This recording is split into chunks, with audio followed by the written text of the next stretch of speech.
नमस्कार दोस्तों, मैं आप सभी का चिर परिचित दोस्त उपस्थित हूं आप सभी की सेवा में एक बेहद ही महत्वपूर्ण जानकारी को लेकर के। जी हां, आज का हमारा टॉपिक है सीताफल के फ़ायदों से रिलेटेड, यानी जिसे हम कद्दू भी बोलते हैं। कद्दू का फल आकार में बड़ा होता है और यह 6 महीने तक खराब नहीं होता है।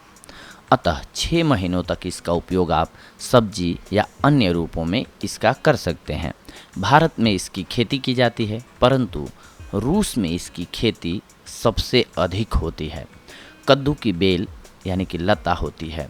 इसका फूल पीला और फल पहले हरा और पकने के बाद हल्का लाल पीला हो जाता है। कद्दू में विटामिन सी अधिक होता है। पेशाब में वीर्य आना और मूत्रकृच्छ यानी कि पेशाब करने में कष्ट होना रोग में इसका प्रयोग लाभकारी होता है। यह प्रमेह, पथरी एवं पित्त को खत्म करने वाला होता है। खाने में पके हुए फल का ही प्रयोग करना चाहिए और रस निकालते समय इसके बीजों का भी प्रयोग करना चाहिए।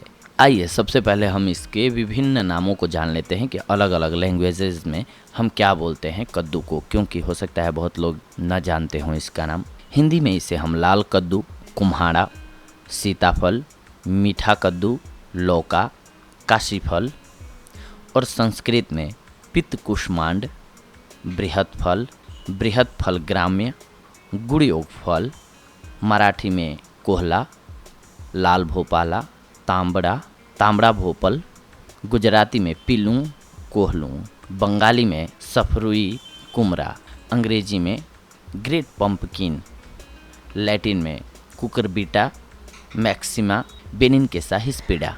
आइए अब महत्वपूर्ण है कि हम इसके गुणों के बारे में जानते हैं। कद्दू भारी होता है और पौष्टिक होता है। यह पित्त उत्पन्न करने वाला, पाचन शक्ति को बढ़ाने वाला, वात यानी कि गैस पैदा करने वाला, पेशाब को बढ़ाने वाला एवं प्यास को दूर करने वाला होता है। पित्त के रोगी को इसका सेवन अनार या खट्टे अंगूर के साथ करना चाहिए। पका कद्दू का सेवन करने से खांसी दूर होता है। कच्चा कद्दू अमाशय के लिए अधिक लाभकारी होता है। कद्दू का सेवन वात और कफ के रोगियों के लिए हानिकारक होता है, इसीलिए वात और कफ रोगी को इसका सेवन नहीं करना चाहिए।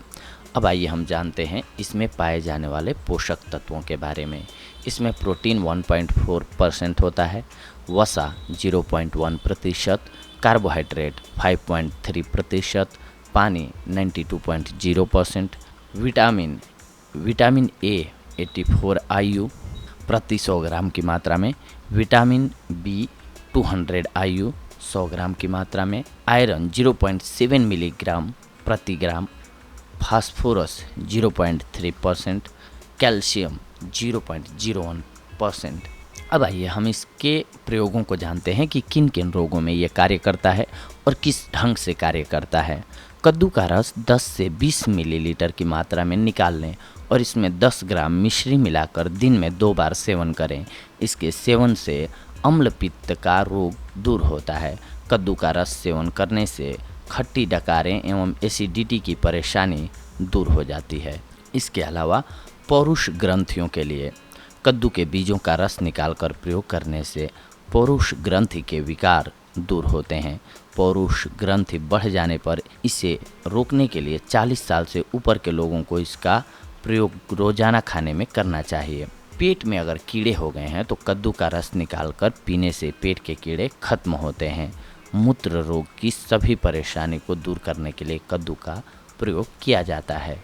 शरीर का सूज जाना, पेशाब में शक्कर आना एवं मूत्राशय में पथरी बनना इत्यादि रोगों को ठीक करने के लिए कद्दू का रस प्रतिदिन सेवन करना चाहिए। लहसुन की मात्रा से 3 गुना कद्दू का बीज मिलाकर पानी में उबाल लें और फिर इस पानी को छानकर कुल्ला करें। इस तरह लहसुन एवं कद्दू के बीज को पानी में गर्म करके प्रतिदिन कुल्ला करने से दांतों का दर्द एवं अन्य परेशानी दूर होती है। कद्दू के बीजों को पीसकर लगाने से घाव के कीड़े खत्म होते हैं। आग से जल जाने पर सफ़ेद कद्दू के पत्तों को पीसकर जले हुए भाग पर लेप करना चाहिए। इससे जलन शांत होती है और जख्म ठीक होते हैं।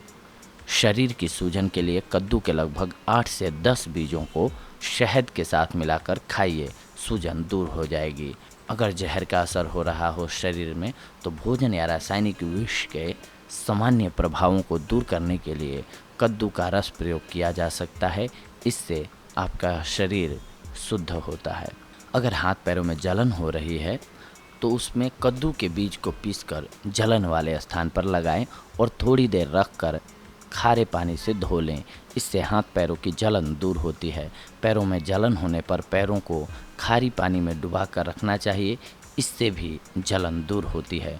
तो देखा दोस्तों, आप सभी ने, आज हम आप सभी के लिए कुछ एक ऐसी महत्वपूर्ण जानकारियाँ लाए थे कद्दू फल से रिलेटेड, जिन्हें जान करके आप इसका फ़ायदा उठा सकते हैं इन बीमारियों में, जो कि हमने आप सभी को बताया। तो ऐसे ही अगली कड़ी में हम आप सभी से जुड़ेंगे कुछ एक और बेहद ही महत्वपूर्ण जानकारियों को लेकर के। तब तक के लिए धन्यवाद। नमस्कार दोस्तों।